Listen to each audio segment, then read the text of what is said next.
You're listening to the Clean Comedy Podcast with your host, James Creviston.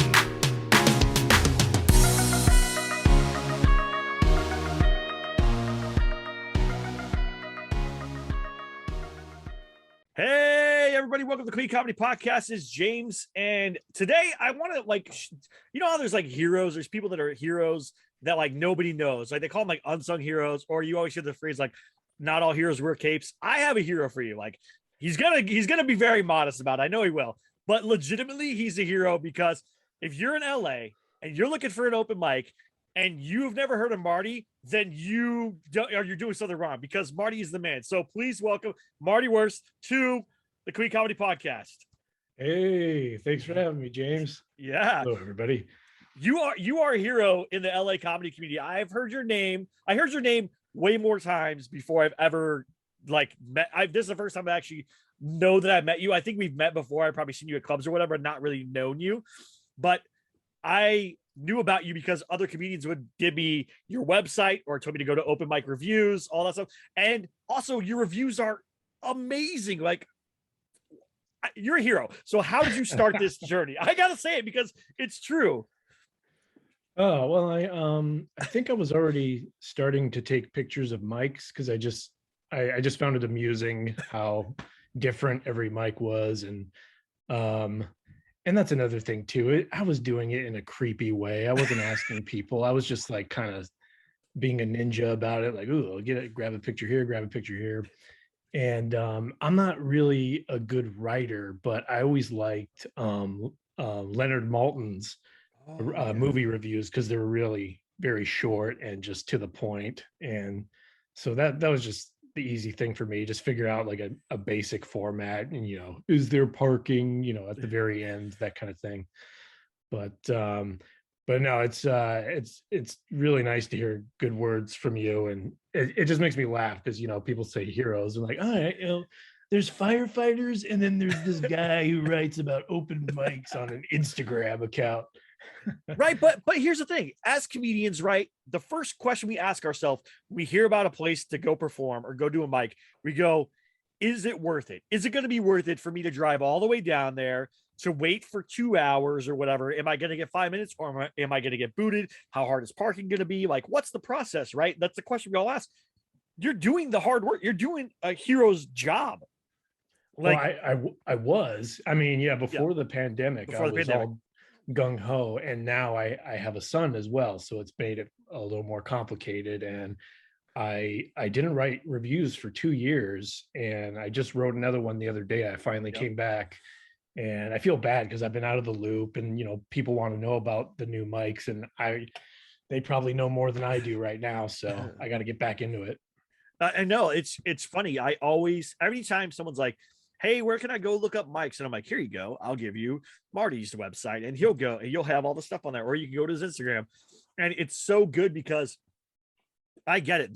The pandemic ruined it for everybody. Right. And so you kept this going.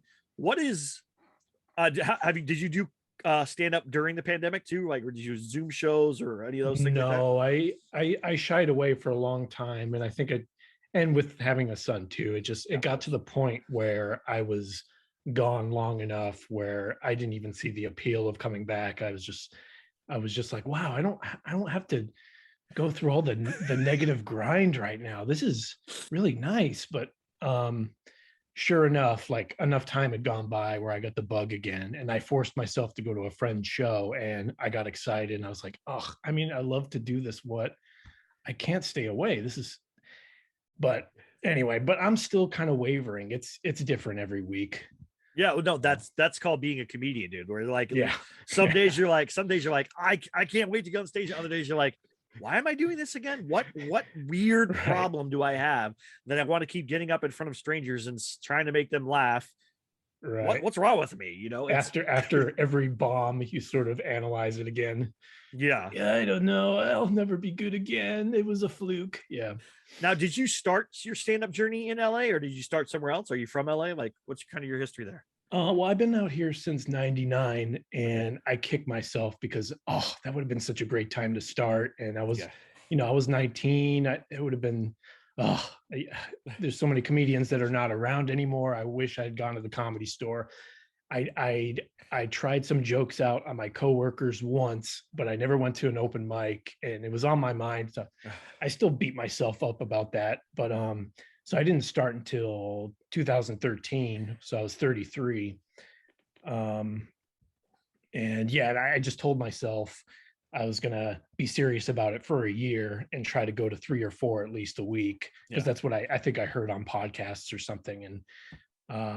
And then I wrote a journal about all my mics I went to, and I sort of took it seriously. And then after the first year, I was like, I think I'm going to keep going. Like I think I'm liking this. So Yeah. anyway, Was the open mic review a way for you to like kind of motivate yourself to keep going to mics, or like how did that come it about? yeah, it definitely was. I didn't do it until 2015. I started taking pictures because I think I was just having a lot of fun at that point, because the Comedy Store had their afternoon mic. They did one on Wednesday and Thursday, and on the patio, and it was so much fun. It was such a cool way to break up the week, like the halfway point of the week. And you had all those tour buses stopping in front of the patio, so everyone would try to riff with the people on the tour, and it was just very unpredictable and kind of punk rock.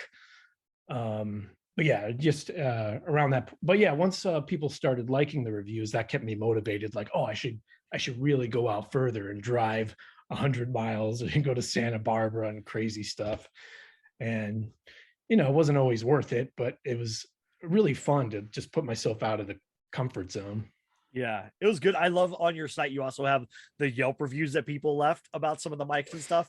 And those are just Oh, so funny. The Yelp complaints are just so funny. If you guys haven't read them, you have to go martywurst.com, and you go on there.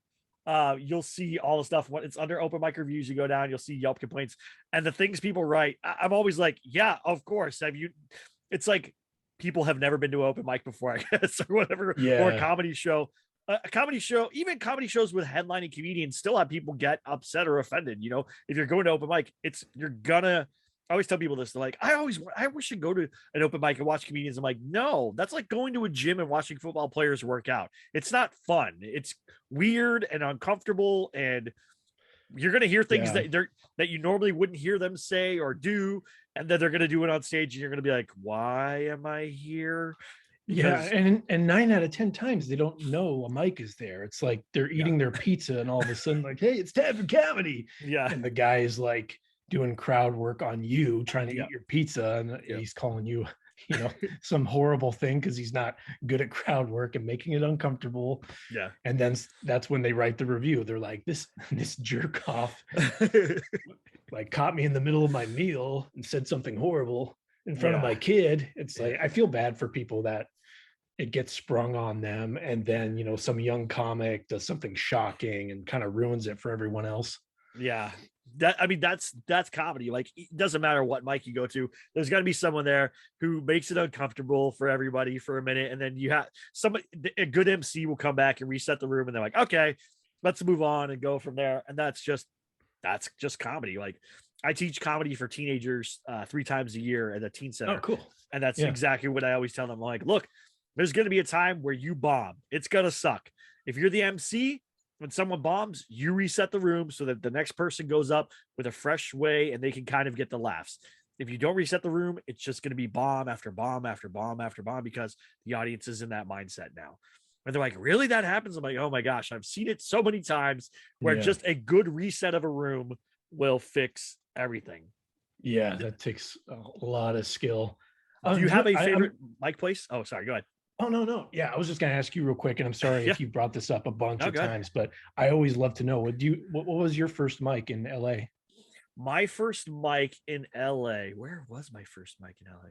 I took a comedy class first in the Valley. Okay. And then where did I do my first mic at?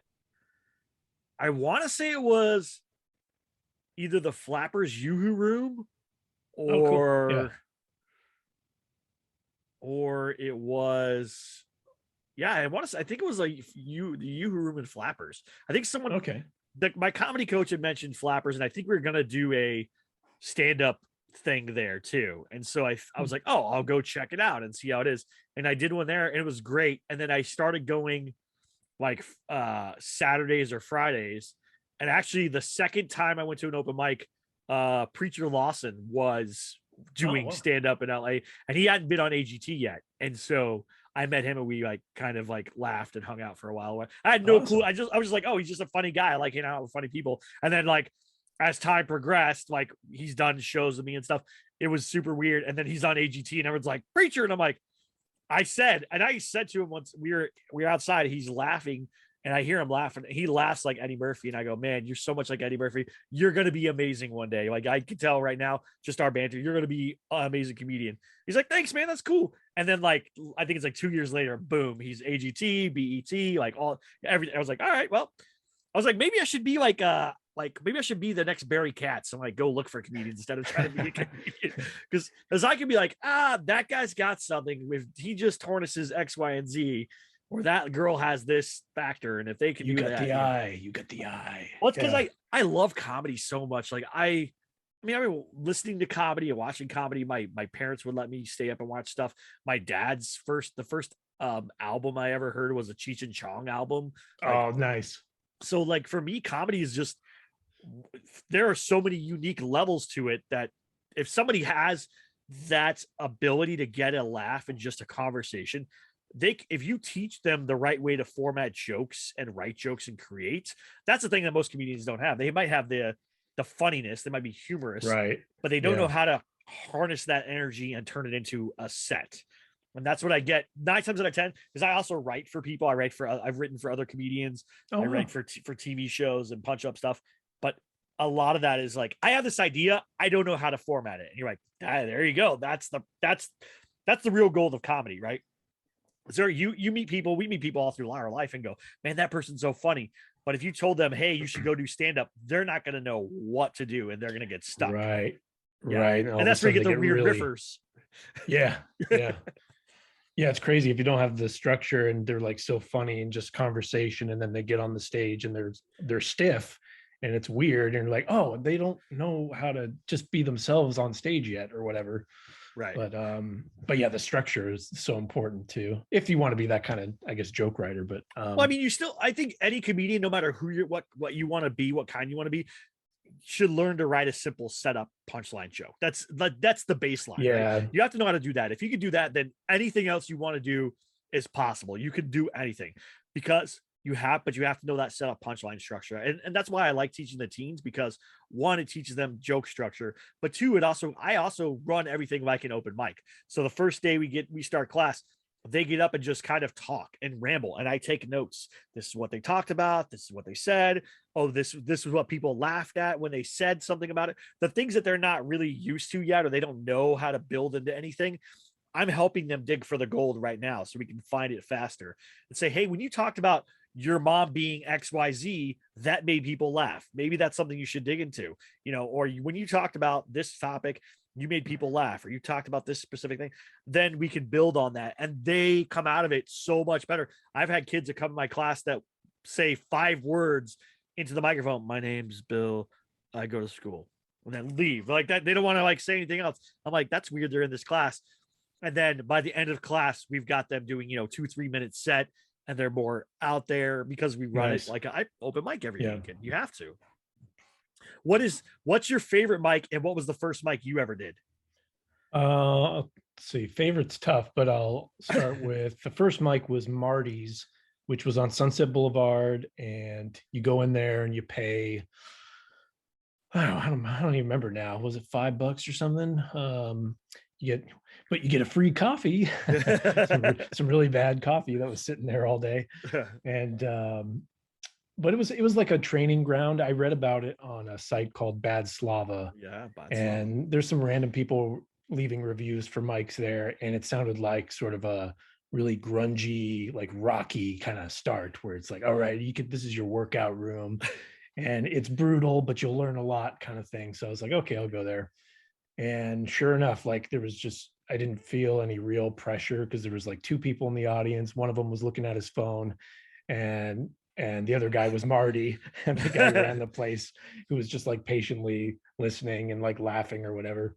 and I probably had like 2 minutes of material for like a 10-minute set or something, and just said, oh, hey guys, I'm here just to kind of get my jitters out or whatever. And just kind of, you know, it, I heard it was just like, losing your virginity. You just got to get it over with. And then, it'll get better after the first time. And yeah, no, it was cool. And then my favorite mic, a lot of the club mics are really good, but I love West Side Comedy Theater. Oh yeah. I love that stage so much, and the audience they usually get. It's so frustrating when you don't get picked, and they like take the drive home of shame. Yeah. But yeah, I love that space. It's so cool. You actually just reminded me. I do remember my first open mic. It was at the Ha Ha Cafe. Now that you mentioned it, okay. It was a Ha Ha Cafe. You pay $5 for 5 minutes. And it's funny. I had to go look at, I was kind of like looking at what I had. I was like, oh wait, I do remember. And I got up there and there's a guy named Greg. What's his name? Greg something. And he does, ha, like he always does like a laugh like that. You've heard him. Yeah. He's at shows a lot. And he's a comedian.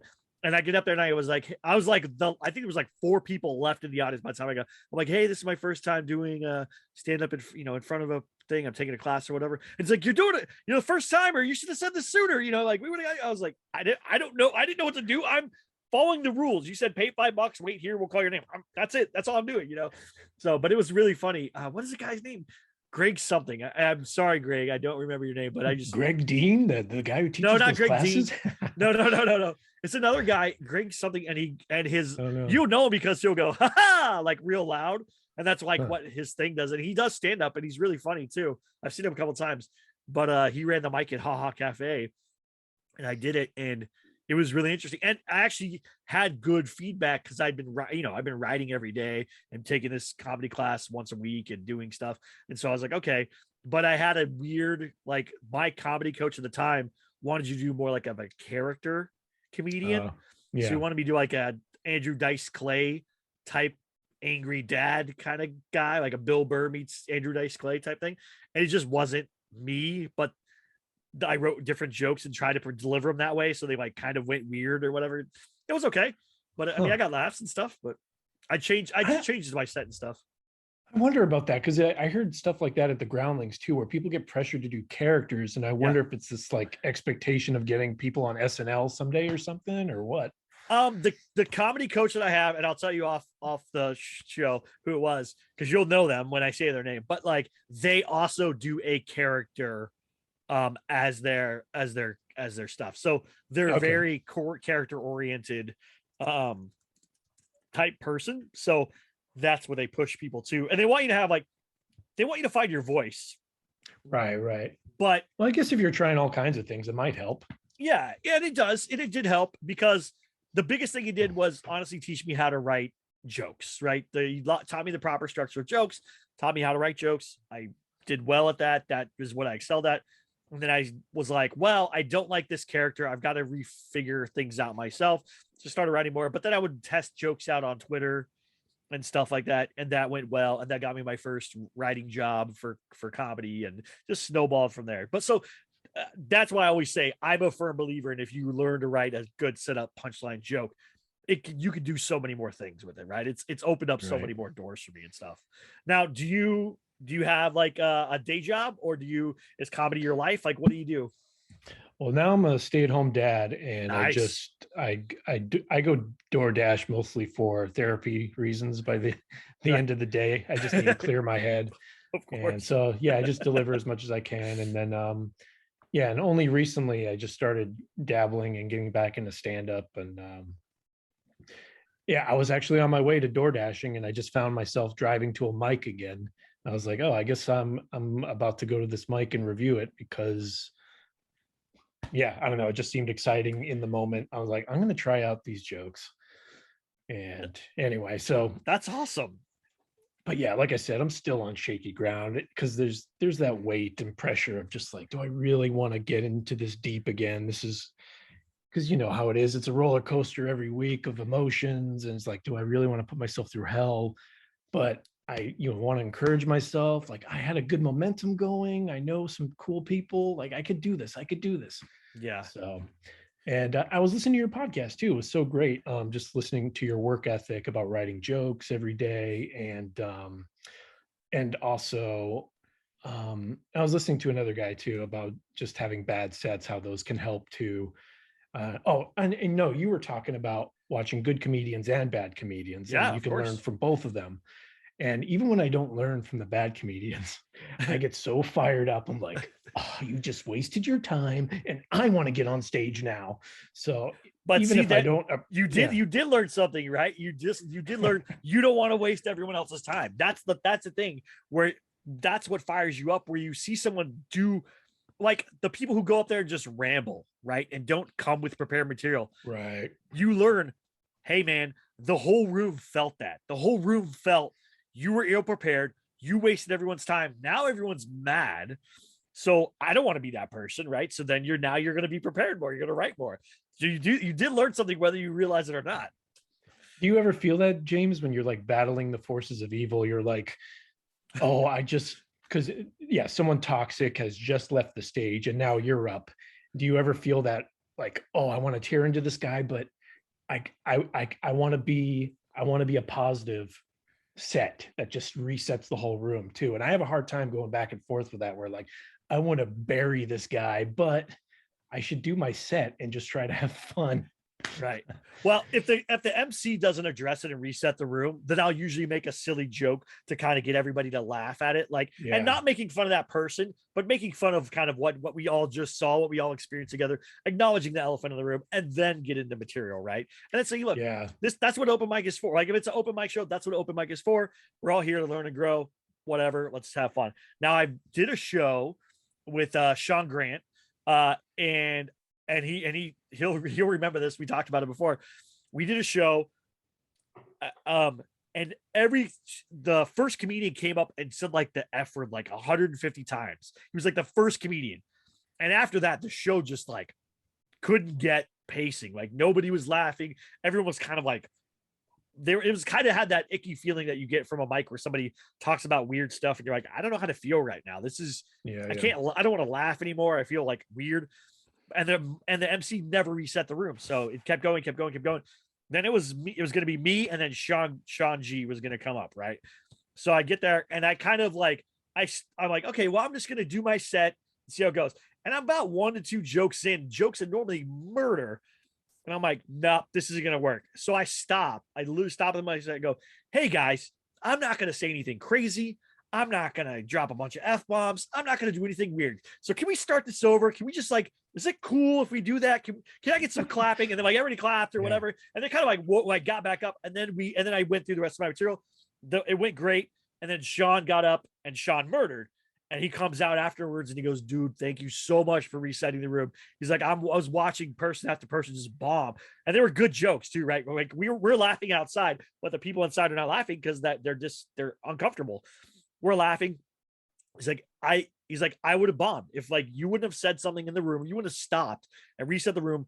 Nothing like wouldn't happen. There would have been a bad show for everybody. I was like, yeah. But that uncomfortable feeling that I felt on stage, the whole audience had been feeling the entire, previous 30, 60, 45 minutes, that sucks. And I only felt there for 3 to 5 minutes, and so it's great. You do kind of have to address weird things.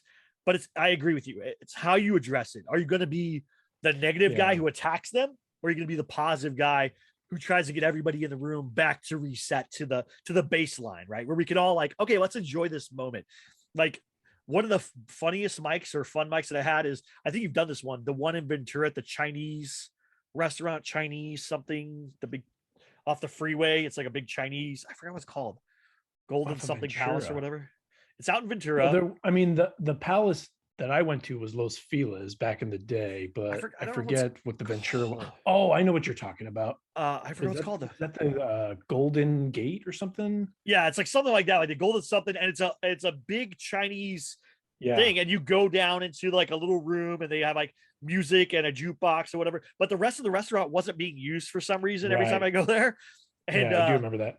And that mic is super fun because it's a mixed mic, right? It's music, it's stand-up, it's poetry, it's all kinds of stuff. And those are my favorite kind of mics because you really get to feel feel out material. Like my favorite mic that I ever did was at the Thousand Oaks Mall. They used to have a bookstore and they would have an open mic night, but it was mostly for poetry and stuff like that.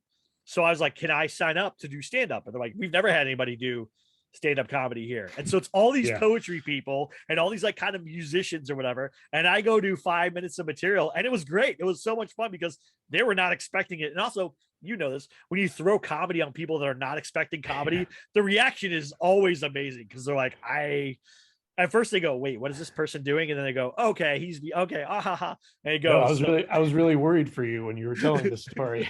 That's always like what I dread is like, oh, we've never had a comedian here before. You're like, oh, great. What's going to happen now? But those are fun because you get the real reaction, right? When you do comedy mics at comedy places, sometimes everybody's so in their head. They're so worried about their set that you don't really get good feedback. You kind of get like chuckles here or there, or whatever, or maybe somebody laughs, maybe something works, but you're not sure. But if you go to a mixed mic, you're going to know, is it good or is it bad? Yeah, no. And that is the cool thing. Like, musicians they could be really great audience members too. And but I've had bad mixed mic experiences too, but it's usually because of the young cocky comedians coming in being offensive and they're like, oh, we don't want comedians anymore. And I get that. But it's also like, it could be really annoying when because I've been to several times where they're like, well, the comedians like telling the same jokes or whatever, and they don't get it. And you're like, you're playing the same songs and they're not even originals. So lay off, man. But there used to be that great mixed mic in downtown. I think it was like Aulac, AULAC. Okay. But huge audience, and it was just really cool. But you had to get there like super early. But yeah, mixed mics can be amazing. And have huge audiences, so they're definitely worth seeking out.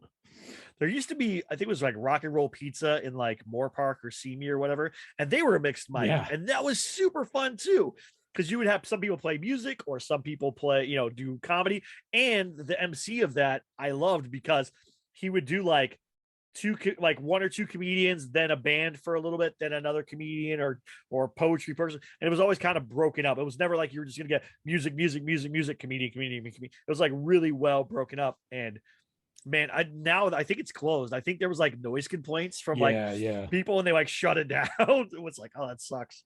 It was so much fun. Yeah, I met Paul there. I know you just had him on one of the episodes, Paul from Flappers. Yeah.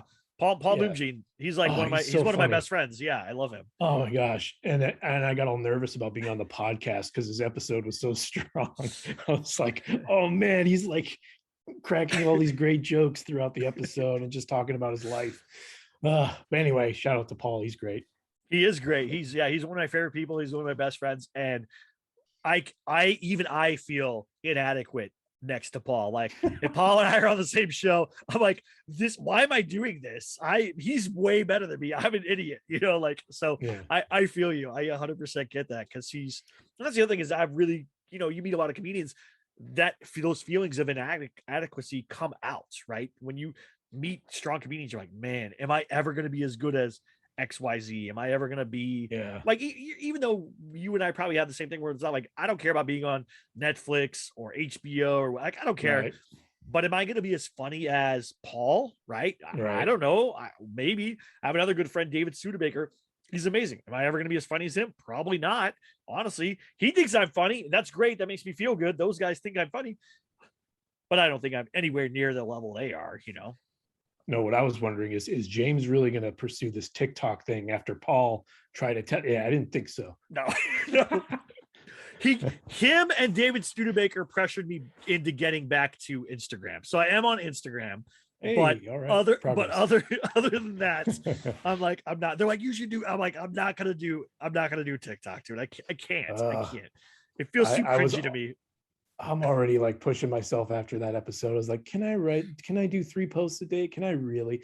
But I think it's the same thing with when Vine came out. It's like, I hated the format so much. And the same thing with TikTok. You see people do something sort of funny, and then you realize, oh, this is just something that's trending. Like everyone's doing the same joke. Mhm. So it pisses me off. And then, but I know I could do the same thing that I did with Vine. I just got to figure out what makes me laugh and not worry about what everyone else is doing. But at the same time, it just feels like a teenager kind of kid's toy or something, but it's not. It's not. It It's feels just me gimmicky. It being, does. Yeah. yeah. I'm just being small-minded about it because I'm stubborn and I'm like, I'm the pure comedic voice. I don't need this. You and I are the same, brother. You and I are the same. Do you know who actually is murdering it on that? Is the Verzi triplets. Like they're putting out sketches and stuff, and they're so good at it. I'm like, but they're triplets. They are triplets, right? People are fascinated with triplets. Come on. Well, and they're all good-looking guys. Like all three of them are good-looking guys. Yeah, it's not fair. It's like, come on, guys. Like, get an ugly one, okay? Go find an ugly brother and bring them in. Can I be their ugly fourth brother? Please. No, I love that you guys brought up the Verzi triplets because I haven't seen them forever. So I was wondering what was going on with them. They're everywhere, man. They're amazing. I'm trying to get them on the podcast. We're just having a hard time coordinating, but they're some of my favorite people. They're super funny. All three of them are just so amazing. But they have a great ability they have something unique that nobody else has. I don't want to call it a gimmick because it's not a gimmick, but they have just a great thing that nobody else has. And I'm glad that they're using it to bring comedy, and the videos they make are very funny. And I mean, they're also lucky, right? There's three of them. So if they want to make something, one can film, one can do whatever, and one can be on. If they want to do it, or they can also be on. They have a built-in team crew. Yeah, it's like, okay, great. I would actually like to see them. And I started this. I have a script that I started. I started a script about like three comedians in LA who hate each other. They're like have like a rivalry, and they basically get all three end up getting themselves blacklisted from comedy clubs for being jerks to each other and causing trouble or whatever. So they decide they're going to be improv guys, that they want to do improv. So they all three end up at this improv place and they get teamed up together. Like, hey, you guys, we already have all these other improv teams. You have to get teamed up together. They get teamed up together and they end up doing like kind of like what's the acapella movie? What was the acapella movie? Pitch Perfect, like that, okay. where they're in a competition, so they have to work together as three improvers. And I thought about like having the Verzi triplets be one of the team of improvers that they go up against, and like real other improv people that I have seen that are really amazing. And these three idiot comedians who don't do improv, obviously, are trying to overcome their conflict with each other, but also try to figure out improv. And so I kind of wrote an outline and stuff for that. And I'm hoping that I can. And when I wrote it in my mind, I had me, David Studebaker, and my buddy Luke McCoy, who used to be the co-host here, as the three comedians who would do it, because Luke plays music, right? So that's going to be awkward to be an improv comedian who comes from being a musical comedian. Like those two things don't really mesh. And then David is very much a theatrical kind of comedian. He can very much do crowd work well and that stuff. And then there's me, who's very rigid, joke structure formatted type of guy. And those three are going to clash really, really well trying to do improv. So it seemed like a fun thing. And I need to finish it, but now that Luke's out, I don't know. I'm like, I need a third person. Maybe you're that third person that could play that role. I think it'd be fun. Because you and I seem to have a lot of the same similar ideas and concepts and views of how comedy works. And I like that. And like I said, you're a fantastic writer. When I read your open mic reviews, I go, oh man, thanks, this like really, you've answered every single question I was going to have, right? When you call a place, you ask somebody like, how's that mic? And they're like, well, it's this, this, this, and this. You're like, okay, but what about parking? What about this thing? What about that thing? How is the crowd? How is the people running it? How's the MC, and you answer all those questions. I absolutely love it. It gets a little scary because I've done some negative reviews and I feel like sometimes I've taken certain mics too personally, and it's usually because hopefully it's not just like cheap shots, but it's mostly because the host gives an air of I don't give a crap, and that's what like pisses me off most. But so I don't know, I feel like it's sort of a curse too, because now I show up to mics and every once in a while someone will bring up the open mic reviews like right before I go on stage. They put it in the intro and I feel like a jerk. Yeah. Because I really just want to do the comedy or whatever. So I got to sort of address it in the set or whatever. And I don't even know what point I was getting to, but But no, I as long as it still helps people, that's great. I mean, I'll just, try to keep my head low and do my comedy at the mics, and hopefully no one be like, hey, here's that jerk that gave me a crappy review. Ugh. Well, I'm sure it's like when a food person goes out to eat anywhere, like a food reviewer or blogger goes out to eat, people Yeah. automatically are like, oh, great, here he comes. He trashed this last person. But actually, I've never read anything where you've out and out attacked anyone. You've just stated the facts. This is what happened at the mic. Yeah. It didn't go great because XYZ. It was ran this way. It was behind, or the host didn't really seem to engage. That's not attacking anyone. That's being honest. Because if I go to a mic and I feel like, all right, this guy's James. Yeah, here he goes. I'm not going to be happy with that intro. You know what I'm saying? Yeah. Like, I get that it's a mic, but also we're all spending our time and energy to be there.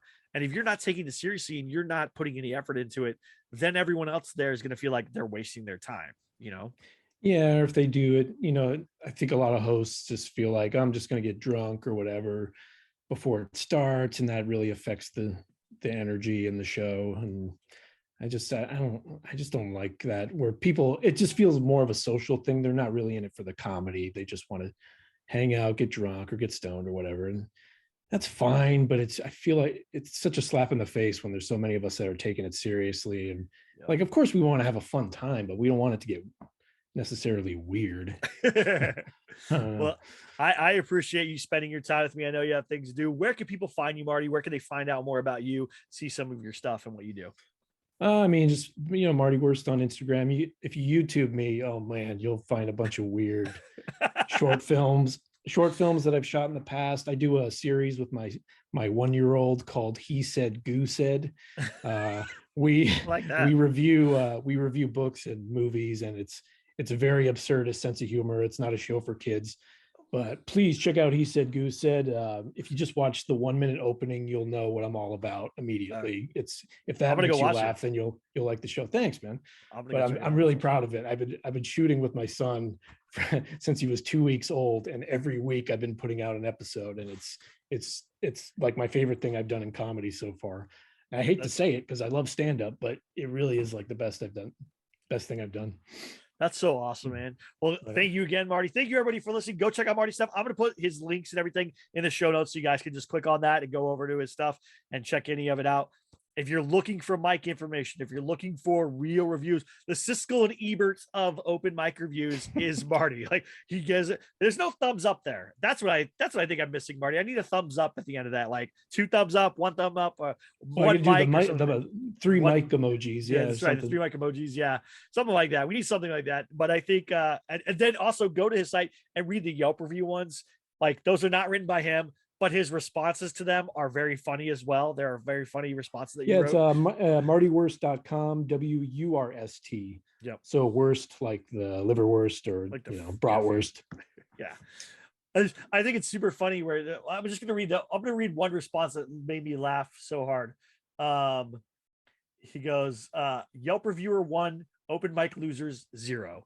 That was like the best. That is great. Like, so clear. Like, who won this, like right away. It was very well done. Perfect review. Yeah, that is so funny. It's just so pure where I was like, I get it. This is what he does. So good for you. Thank you again, everybody. Go ahead. Oh, I'm sorry. If anyone knows of any reviews like that, because I know sometimes people find them of someone tearing into an open mic, please send it to me. I'll post it on my website. I love reading them. And then he'll write his response, which is always very funny. There's so many little good ones out. There's little sharp lines where you're like, that's amazing. I'm glad I read that whole thing. So again, thank you, Marty. Thank you, everyone, for listening. Please go check it out. I'm going to put everything in the show notes there. Please like, subscribe. If you're not following us on YouTube or you're not checking everything out on whatever podcast source you are, please subscribe. It helps us out a lot. I appreciate it. And we'll talk to you all soon. Bye.